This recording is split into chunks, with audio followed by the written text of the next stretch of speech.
The Sunday cookout at Grandma and Grandpa's place is loud and chaotic, exactly like always.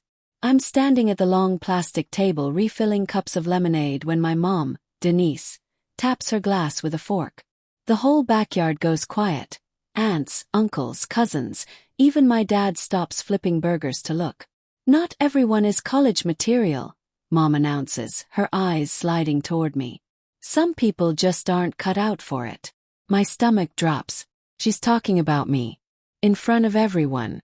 I already told Naomi's guidance counselor that she's wasting application fees, she continues, shaking her head like she's disappointed. There are harder working kids who actually deserve those spots.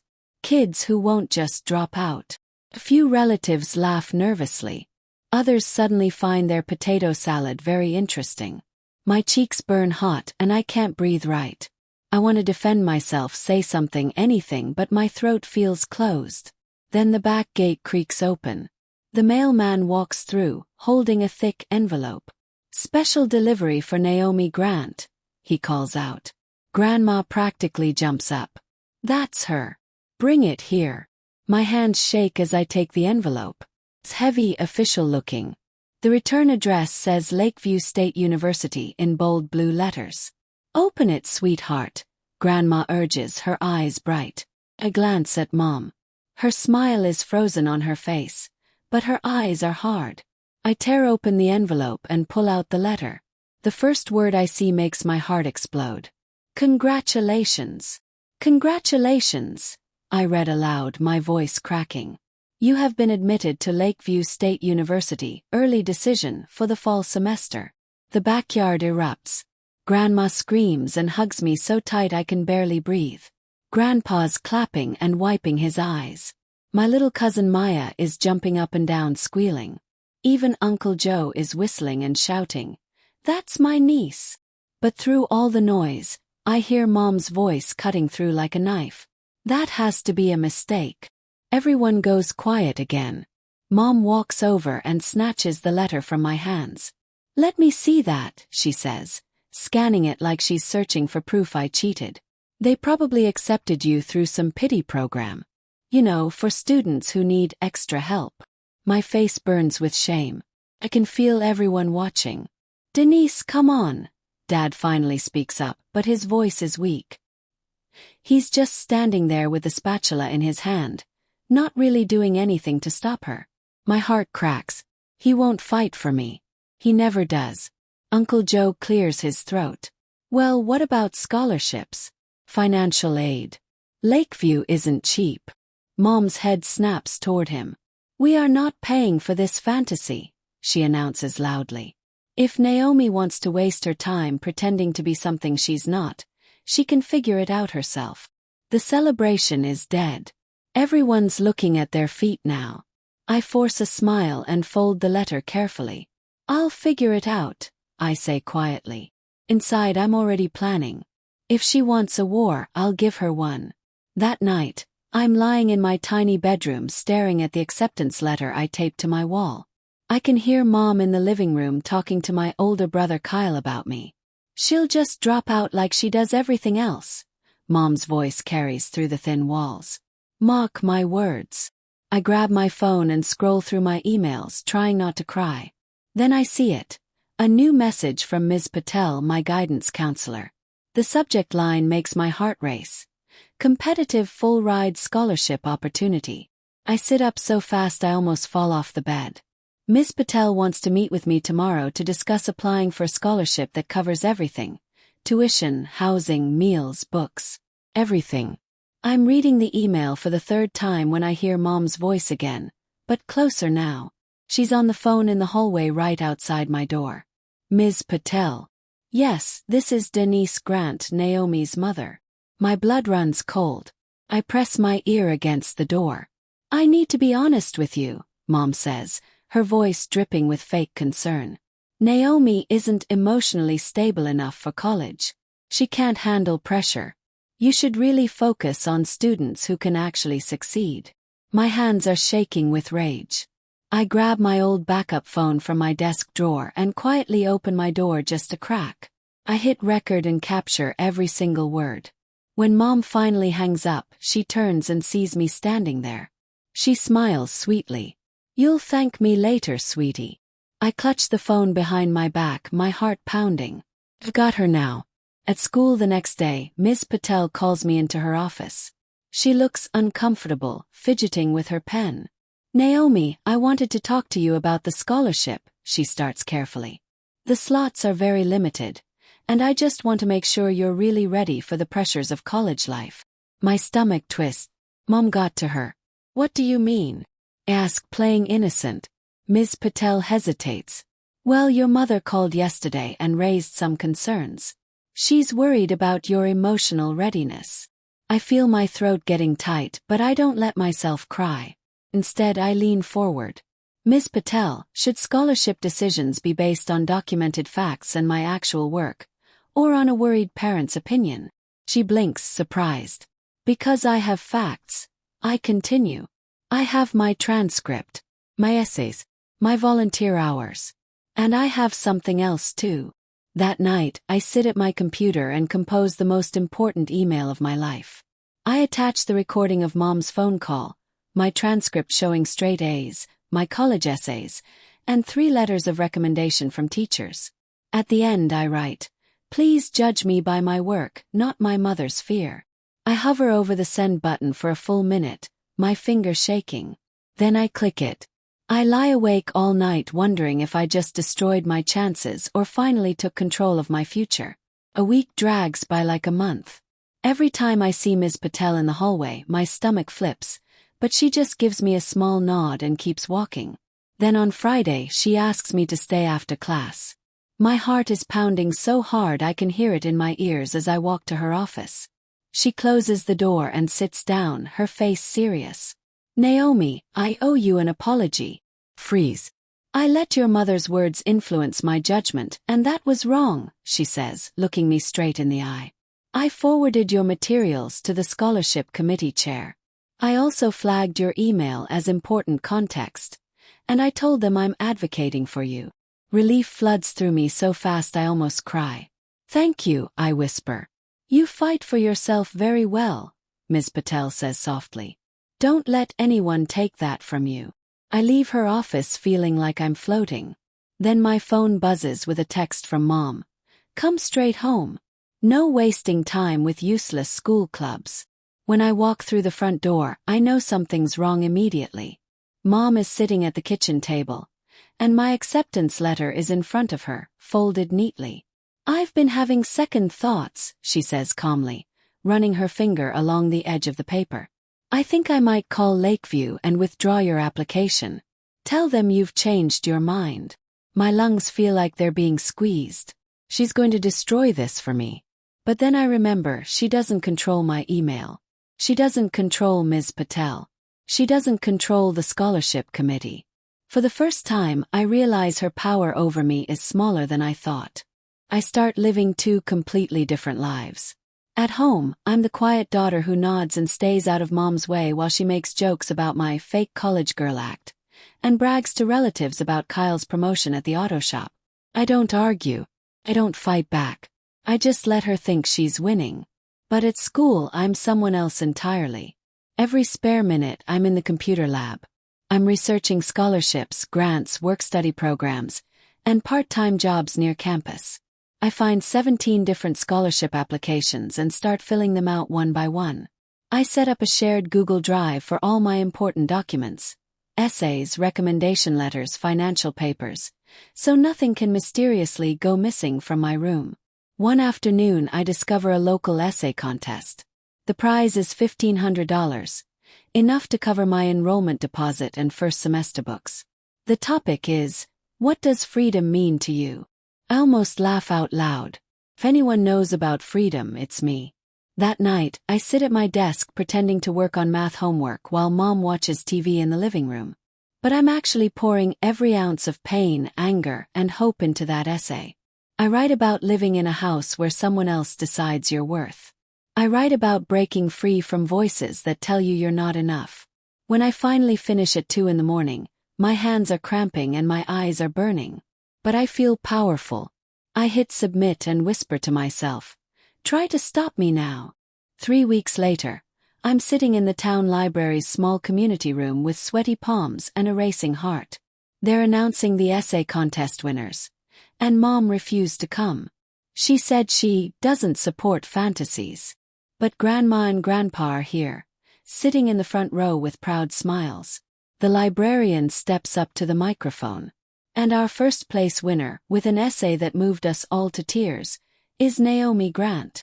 The room explodes with applause. I walk up on shaking legs and accept the envelope. $1,500.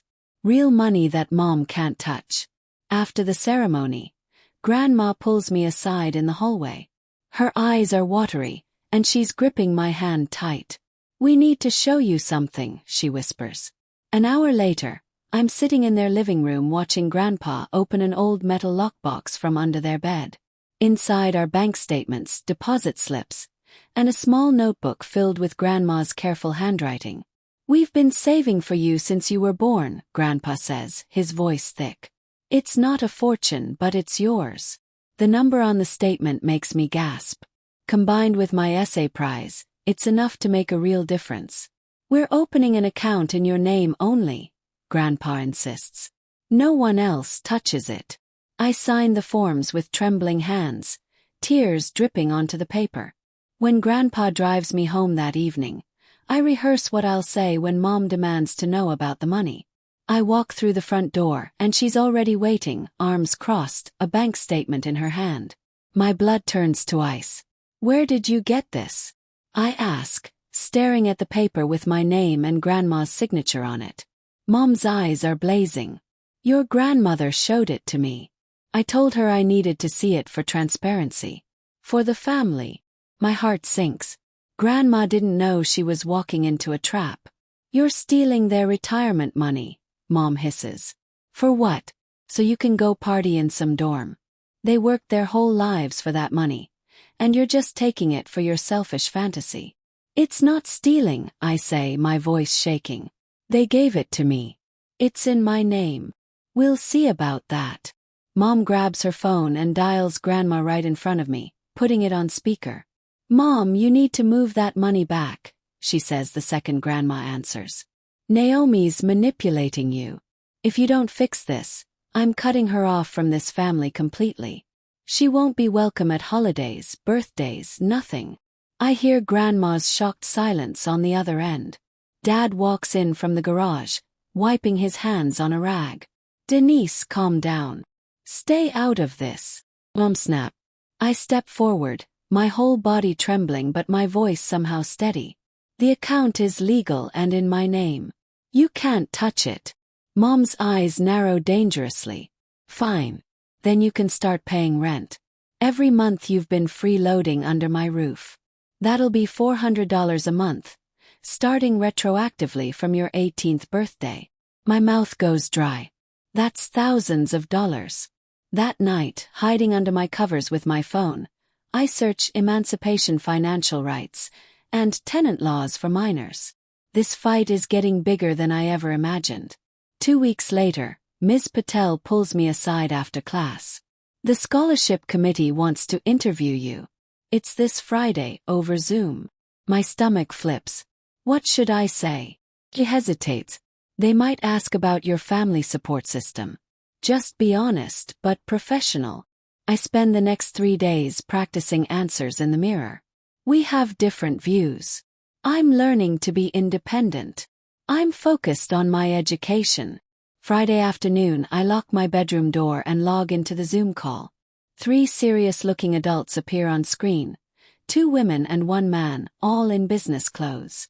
"Tell us about your motivation for attending Lakeview," the older woman begins. I'm halfway through my answer when my door flies open. No knock, no warning. Mom barges in, her voice loud and sharp.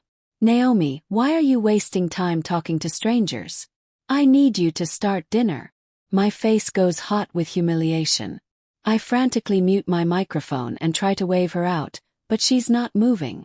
"Who are you even talking to?" she demands, squinting at my screen. The 3 interviewers are watching everything. My heart stops. This is it. I've ruined my chances. Finally, Dad appears behind Mom and gently pulls her out. Let her finish, he mutters. When the door closes, I unmute with shaking hands. I'm so sorry, I whisper. That was. The younger woman on the screen holds up her hand. Her expression soft. That told us more than any essay could, Naomi. The man nods slowly. Continue, please. When the interview ends 30 minutes later, I collapse onto my bed, completely drained. I have no idea if that disaster just cost me everything or somehow saved me. 5 days of silence. 5 days of checking my email every 10 minutes. My heart jumping at every notification sound. Then, on Wednesday morning before school, I see it. An email from the Scholarship Foundation, subject line. Award decision. My hands shake so badly I almost drop my phone. I open it and start reading. Congratulations, Naomi Grant. You have been selected as the recipient of the Resilience in Adversity Full Ride Scholarship. I have to read it 3 times before it sinks in. Full ride. Tuition, housing, meal plan, books. Everything. Tears pour down my face. I press my fist against my mouth to keep from screaming with joy and waking everyone up. At school, I print the letter in the library and hide it inside my AP history textbook. I can't tell Mom yet. If she knows, she'll find a way to destroy this. I need to keep it secret as long as possible. When I get home that afternoon, Mom is in the kitchen chopping vegetables, looking almost cheerful. I've made peace with your situation, she announces. You can go to community college if you live at home and work full-time. I think that's more than fair. She says it like she's doing me a huge favor. I have other plans, I say quietly.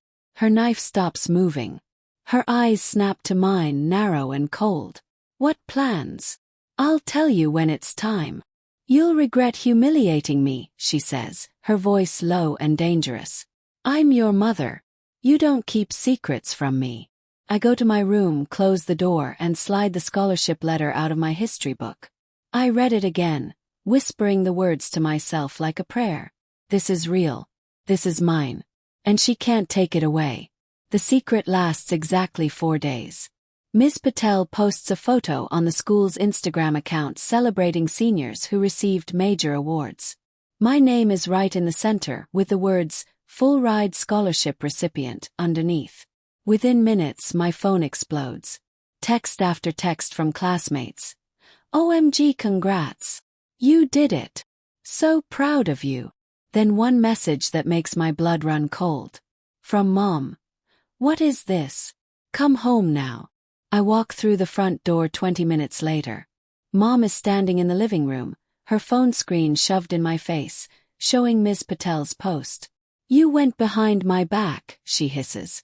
You made me look like a liar in front of the whole family. Everyone's calling, asking me about this scholarship I supposedly knew nothing about. I applied myself, I say carefully. The committee chose me. I didn't lie to you. You call them right now and decline it. My heart pounds. No. Her face twists with rage. Fine. Then I'm not giving you any documents you'll need. Birth certificate, social security card, tax forms. Nothing. Let's see you go to college without those. For a second, panic flickers through me. Then I remember what Ms. Patel told me last week. The scholarship is independent, and she can help me get any documents I need directly. I look at Mom and realize something huge. Her threats are getting weaker. I'll figure it out, I say calmly. She stares at me like I'm a stranger, and maybe I am now. Graduation season arrives fast. The senior awards night is held in the packed auditorium, and I'm sitting in the 3rd row with my heart hammering. The principal steps up to the microphone. Our next award is for academic excellence and resilience. This year's recipient of the Full Ride Resilience in Adversity Scholarship is Naomi Grant. The crowd erupts. My classmates are whistling and cheering. I walk up to the stage on shaky legs and accept the certificate. From the podium I scan the audience. Grandma and Grandpa are standing, clapping so hard their hands must hurt. Right next to them, Mom sits stiff and frozen, her expression unreadable. After the ceremony, relatives swarm my grandparents in the lobby. Aunt Lisa is crying. Uncle Joe keeps patting my shoulder. Cousin Maya won't let go of my arm. I see Mom approaching through the crowd, and I brace myself. But instead of the attack I'm expecting, she plasters on a huge fake smile. "We always knew Naomi had potential," she announces loudly to everyone nearby. "I'm just so proud of my baby girl." People are nodding and congratulating her like she's been my biggest supporter all along. The hypocrisy burns in my chest, but I bite my tongue. Let her have this moment in front of the audience. It doesn't change what's real. Later, in the parking lot when everyone else is gone, she grabs my arm. "Don't think this means you're better than us," she hisses in my ear. I pull my arm free and look her straight in the eye. "It just means I'm leaving." Something flickers across her face. Maybe fear, maybe realization that she's losing control. I get in Grandpa's car and don't look back. The weeks before move-in day are the longest of my life. Mom's behavior becomes completely unpredictable. Some days she's cold and silent, pretending I don't exist. Other days she's suddenly sweet, offering to help me pack while making little comments about how I'm running away from my family. One afternoon I come home from a shift at the grocery store and find my college trunk open. My housing confirmation letter is gone. So are my immunization records and the financial information sheet the university sent. Panic hits me like a truck. I tear through the kitchen, searching everywhere. I find the papers shoved under a pile of grocery store coupons in the junk drawer. "Mom, what the hell?" I confront her in the living room. She barely looks up from her phone. "Oh, those. I was just tidying up. They were lying around making the place look messy. They were in my room, in my trunk, in a folder." She shrugs. "Must have gotten mixed up. This isn't an accident. This is sabotage." That night, Grandpa calls. "Your grandma and I rented a small storage unit near campus," he says. "Why don't you bring some of your important stuff over early? Just to be safe." I almost cry with relief. "Can we do it tomorrow?" The next morning, while Mom is at her hair appointment, I load boxes into Grandpa's truck. My documents, my clothes, my laptop, everything valuable. As we're pulling away, I glance back at the house. Mom is standing in the window, phone pressed to her ear, watching us leave. 2 hours later, my phone rings. It's an unfamiliar number with a local area code. "Hello, is this Naomi Grant?" "This is Lakeview University Housing Office." My stomach drops. "Yes, this is Naomi," I say, my voice tight. "Hi there. We just received a call from your mother saying you're no longer attending Lakeview and wanted us to release your housing assignment. We wanted to confirm before we made any changes." My heart stops. "What? Well, I never said that. I'm absolutely still attending." There's a pause. "Oh. Well, the woman who called said she was Mrs. Grant, your mother, and that you'd changed your mind about college." My hands are shaking so hard I can barely hold the phone. "She doesn't speak for me. Please don't change anything. I'll be there for move-in day." "Okay, we'll make a note in your file," the rep says carefully. "Just to be safe, can we add a password to your account? That way only you can make changes." "Yes, please." After I hang up, I immediately call Ms. Patel. She answers on the second ring. Mom called the housing office trying to cancel my room. I tell her, my voice cracking. "Ms. Patel, she's actively sabotaging me." "I've seen this before," she says grimly. "Parents who can't let go. Send me your account numbers and I'll call the university myself to flag your file. Give them my number as an alternate contact." That evening, Mom knocks on my door with a bright, fake smile. "Have you changed your mind yet, sweetie? About all this college nonsense?" I look at her and something inside me snaps. "I'm leaving a week earlier than planned," I tell her calmly. "And I won't be taking your drama with me." Her smile vanishes. "What did you just say to me?" "You heard me." For the first time in my life, I close the door in her face. The final week before college feels like walking a tightrope over fire. Mom swings wildly between weepy, I'm losing my baby speeches and screaming rants about how selfish and ungrateful I am.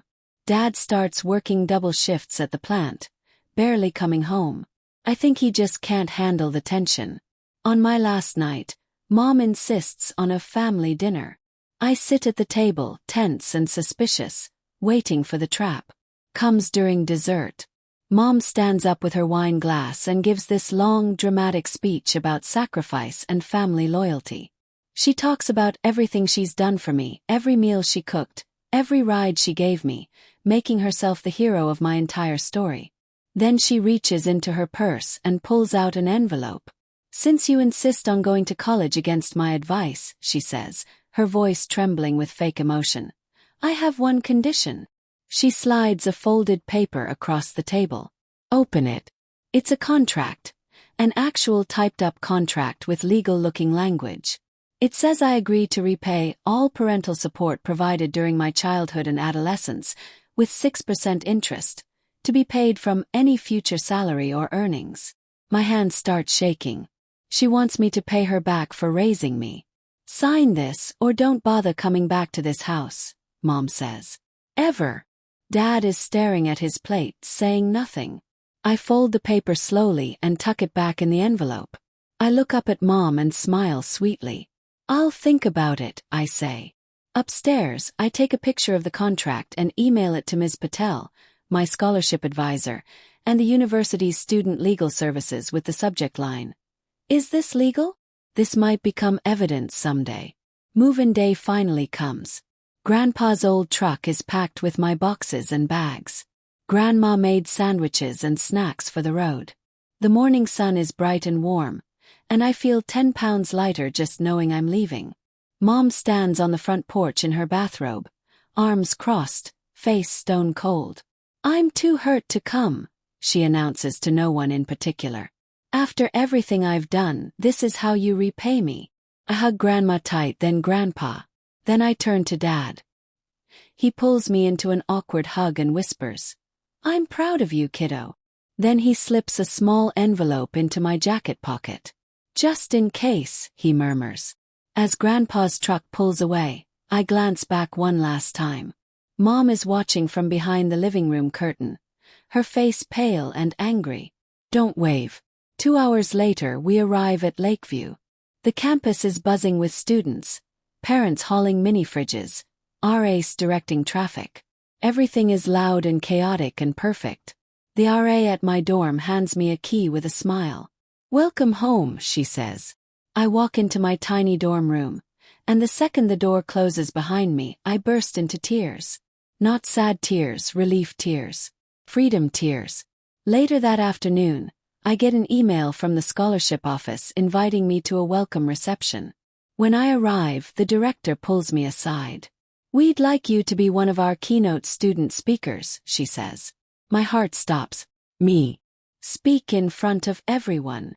Your story matters, Naomi. Other students need to hear it. As I stand in the reception hall that evening, looking out at rows of parents and donors, I can't help imagining Mom in the crowd. I wonder what she would think if she heard what I'm about to say. I step up to the microphone, my hands gripping the podium so tight my knuckles turn white. The room is packed with families, donors, university staff. All eyes on me. "My name is Naomi Grant," I begin, my voice shaking only a little. "And I was told I didn't deserve to be here." The room goes completely silent. I tell them my story, carefully without using names but honest. I talk about being told I wasn't college material, about having to fight for the right to even try, about teachers and grandparents who believed in me when my own home didn't. Someone once told me I was taking a spot from a student who actually deserved it, I say, and my voice cracks. But I'm here to tell you, everyone who wants to learn, who's willing to work, who refuses to let someone else define their future, they deserve it too. When I finish, the room erupts in applause. Some people are standing. I see tears on faces I don't know. Afterward, a woman in a sharp blazer approaches me. "I'm Rebecca Chen from Skyline Urban Design," she says, shaking my hand. "We mentor scholarship students. I'd like to invite you to apply for a paid internship next summer. Housing included." My head spins. Really? Really? We need people like you. That night, I post a picture of my dorm desk with my textbooks and laptop. Caption. Made it. Somehow. Within minutes, the likes and comments flood in. Extended family members I barely know are commenting about how proud they are. Then a DM pops up. Mom. Just 3 words. Don't forget who. I stare at those words for a long time. Then I close the app and put my phone face down on my desk. She still thinks she owns my story. But she doesn't anymore. College life hits me like a tidal wave. Classes, readings, study groups, late nights in the library. It's overwhelming and exhausting and absolutely amazing. My professors actually listen to my ideas. In my Urban Planning 101 class, I design a project for redesigning neglected public spaces, and my professor nominates me for a first-year research grant. Meanwhile, Mom's messages keep coming. Complaints about how I never call. Guilt trips about family dinners I'm missing on purpose. Screenshots of Kyle's new car with captions like, "Some kids appreciate their family." I keep my responses short and boring. Busy with midterms. Can't make it home yet. I'm learning that the less I engage, the less power she has. One weekend in October, I agree to come home for Grandma's birthday. It's the first time I've been back since move-in day. The moment I walk into the dining room, Mom doesn't even wait for me to sit down. "Everyone, did you know Naomi only got into college because they felt sorry for her?" she announces to the whole table. It's called a diversity acceptance. They have to take a certain number of students who... That's enough, Denise. Grandpa's voice cuts through, sharp and firm. Everyone goes quiet.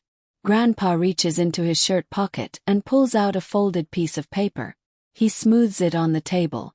"This is an email from the scholarship director," he says. "She sent it to me after I called to thank her. Want me to read it out loud?" Mom's smile falters. Grandpa reads.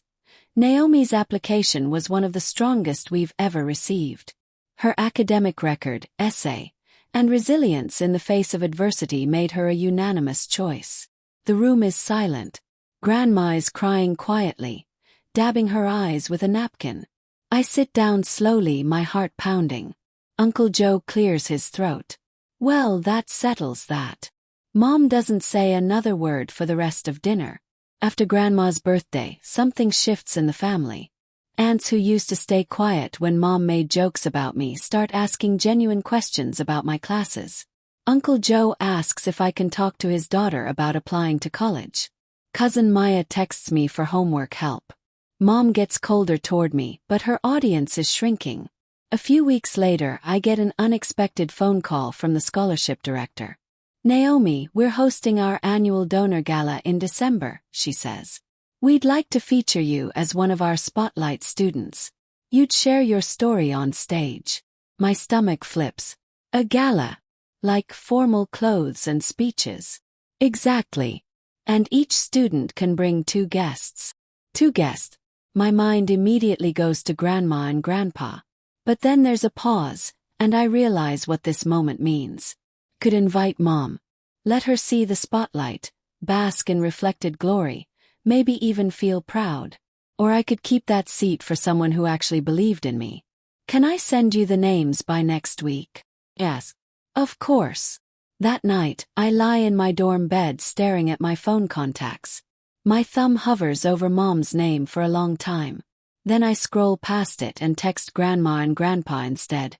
"Want to go to a fancy party?" Grandma's response comes in seconds. "We'll dress up nice." I stare at the ceiling, and for the first time I don't feel guilty for choosing myself. The night of the gala, the hotel ballroom is transformed into something out of a movie. Crystal chandeliers, white tablecloths, waiters in bow ties carrying trays of fancy appetizers. I'm wearing a borrowed dress from my roommate, and my hands won't stop shaking. Grandma and Grandpa are at our table, dressed up and beaming with pride. Grandpa even wore a tie. When it's my turn to speak, I step onto the stage, gripping the microphone stand. I tell a version of my story that's a little more raw than the welcome reception. Still no names, but the message is clear. Sometimes the people who say they're protecting you are really just protecting their idea of you. Sometimes you have to save yourself. The room is dead silent. Then someone starts clapping. Then everyone's standing, applauding so loud I can feel it in my chest. After my speech, the director makes an announcement that almost knocks me over. Due to additional funding, my scholarship now includes a stipend for study abroad next year. Grandma is crying. Grandpa is hugging me so tight I can barely breathe. Then my phone buzzes in my clutch. I pull it out and see a Facebook notification. Mom has posted a long status. So proud of my college girl. I've sacrificed so much to get her where she is today. A mother's love never quits. #blessed, #proud mom. I read the words twice, and I wait for the anger or hurt to come. But I feel nothing. For the first time, her version of the story doesn't touch me at all. I turn off my phone and slip it back into my clutch. Tonight is mine, not hers. The urban design firm follows up the week after the gala. Rebecca Chin calls me personally. "We'd love to have you as a paid intern next summer," she says. $15 an hour, 40 hours a week, and we'll cover your housing. I do the math in my head. That's enough money to cover expenses for the entire next school year. Real financial independence. Yes, I say immediately. Absolutely yes. When I tell Dad over the phone, his voice cracks. "That's amazing, kiddo. I'm so proud of you." "Thanks, Dad." There's a pause. "Your mom heard through your grandmother. She's asking questions. About the pay, the benefits, whether you'll remember your family when you make it big." Close my eyes. Course she is. I send Mom one text. "I'll remember who helped me get here." She leaves me on read. Meanwhile, my academic advisor pulls me into her office with exciting news. "Have you considered the accelerated master's program? You could graduate with your bachelor's and master's in 5 years instead of 6. Sounds impossible. But then again, so did getting here in the first place. "Tell me more," I say. That night, I'm studying in the library when my phone buzzes with a message from Kyle. "Mom's telling everyone you think you're too good for us now. Just giving you a heads up." I stare at the message for a long time. Then I type back. "I don't think I'm too good for anyone. I just think I deserve a chance." He responds with a thumbs up emoji. It's not much, but it's something. By junior year, I'm juggling a full course load, my research project, and my internship at Skyline Urban Design. Some days I'm so exhausted I can barely see straight, but I've never been happier. The firm lets me co-lead a project redesigning a neglected park in a low-income neighborhood. We hold community meetings, and an older woman with gray hair and tired eyes tells me quietly, "No one's ever asked our opinion before. Thank you for listening." Her words echo in my head for days. Back home, things get complicated. Grandma calls one evening, her voice heavy with guilt. "Your mom's been having some health issues," she says carefully. "Nothing serious, but she's more tired than usual. She's been asking about you." My stomach twists. "Is she okay?" "Physically, yes. Emotionally." Grandma trails off. "I think she misses you, honey. In her own way." I agree to come home for a quick visit. When I walk through the door, Mom is sitting on the couch looking smaller and thinner than I remember. Her hair has more gray in it. "So you finally decided to show up," she says, but there's no real bite in her voice. I help her with some errands, grocery shopping, picking up prescriptions. Before I leave, I tuck 3 $50 Visa gift cards into her mail pile where she'll find them later. As I'm walking out, she grabs my hand. "Was all this college stuff really worth making me look bad?" she asks quietly. I look at her, really look at her, and see something I've never seen before. Fear. She's afraid of losing me completely. "It was worth learning to see myself as more than someone's disappointment," I say softly. Her eyes flash with anger for just a second. Then something else. Almost like understanding. She lets go of my hand. I drive back to campus with tears in my eyes, not quite sure what I'm feeling. Senior year flies by in a blur of final projects, job applications, and thesis presentations. In March, I'm invited to present my park redesign research at a national urban planning conference in Chicago. All expenses paid. On the flight there, we fly over my hometown. I look down at the tiny houses and streets and feel a strange mix of distance and gratitude. 3 weeks after the conference, an email drops into my inbox that makes my heart stop. It's from Skyline Urban Design. Formal job offer. Full-time urban planner position starting after graduation. The salary listed is more than I ever imagined making right out of college. Enough to actually save money, pay off any small loans, and live independently. I read it 5 times to make sure it's real. Then I forward it to Grandma and Grandpa. Grandma responds with 7 crying face emojis and a string of heart symbols. When Mom finds out through the family grapevine, she calls me for the first time in 4 months. "So, you're too good for us now," she says instead of hello. My chest tightens, but I keep my voice calm. "I'm not too good for anyone, Mom. I'm just building a life. A life that doesn't include your own mother. A life that includes people who supported me," I correct gently. She makes a disgusted sound and hangs up on me. Hurts, but not as much as it would have 3 years ago. I'm starting to realize that her approval isn't the currency I thought it was. I've been chasing something that was never really available to begin with. That night, I treat myself to Thai food and watch the sunset from my dorm window, feeling more at peace than I have in years. Graduation day is bright and sunny, the stadium packed with thousands of families. I spot Grandma and Grandpa in the stands, waving a homemade sign with my name written in glittery letters. Next to them, to my complete shock, are Dad and Mom. Mom is wearing a floral dress and sunglasses, sitting stiff and uncomfortable. But she came. When they call my name, I walk across the stage in my cap and gown and accept my diploma. The paper feels like proof that I existed, that I fought, that I won. After the ceremony, there's a reception for honors students. My name is called again, this time for a Community Impact Award for my park redesign project. I step up to the microphone one last time and scan the crowd. I find Mom's face in the audience and hold her gaze. "I want to thank the people who taught me to fight for my own voice," I say clearly. Even when they didn't mean to. Few parents shift uncomfortably. Grandma is openly crying. Dad looks down at his shoes. Mom just stares at me, her expression unreadable. After the ceremony, she approaches slowly. No dramatic scene, no shouting. Just quiet. "So you really did it," she says. I nod. "Yeah, I did." She's quiet for a long moment. Then she whispers, "I told your aunt I always knew you would." She's rewriting history right in front of me, turning herself into the supportive mother she never was. Part of me wants to call her out, but another part of me is just tired. "Okay, Mom," I say softly. I let her keep that version of the story. For herself, not for me. 'Cause I know the truth. And that's enough. 5 years later, I'm standing in a glass-walled conference room on the 23rd floor of a downtown high-rise. My nameplate on the door reads, Naomi Grant, Senior Urban Planner. My degrees hang on the wall behind my desk. Both of them. I'm hosting a mentorship event for first-generation college students, and the room is packed with nervous young faces that remind me so much of myself at 17.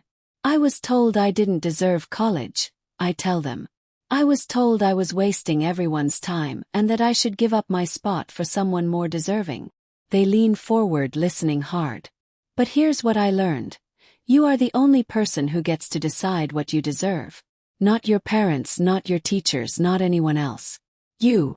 After the event, students line up to talk to me, to ask questions, to share their own stories.